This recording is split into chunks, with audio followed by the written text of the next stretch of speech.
आज पुण्यामध्ये निषेध मोर्चा निघतोय आणि त्या निषेध मोर्चासाठी संतोष देशमुख यांचं कुटुंबीय जे आहे ते पुण्यामध्ये दाखल झालेलं आहे. त्यांचे बंधू धनंजय देशमुख त्याचबरोबर त्यांची मुलगी वैभवी देशमुख या मोर्चाच्या माध्यमातून राज्य सरकारला आवाहन करतायत. काल 2 मुख्य आरोपींना अटक करण्यात आलेली आहे. तुला वाटतं या सगळ्या प्रकरणाचा तपास जो आहे तो योग्य रीतीनं आणि योग्य दिशेनं चालला?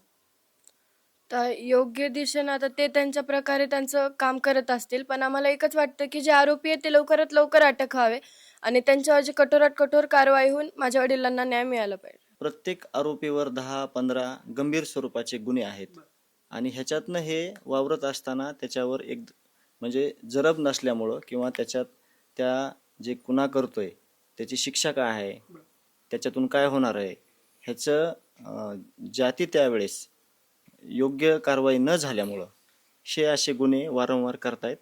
तर त्याच्या मुळाशी जाऊन हे सगळं बंद केलं पाहिजे. अधिवेशनात मुख्यमंत्री साहेबांनी सांगितलं की ह्यांच्यावर मोका लावण्यात येईल, ह्यांना फाशीची शिक्षा देण्यात येईल.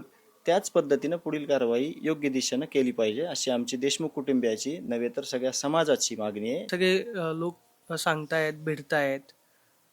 बाबांची आठवण येते? हो येते ना, खूप येते बाबांची आठवण. लवकरात लवकर न्याय झाला पाहिजे. मिळालाच पाहिजे. कॅमेरा पर्सन अभिजित पिसेसोन, मी प्रदीप कापसे, TV9 मराठी, पुणे.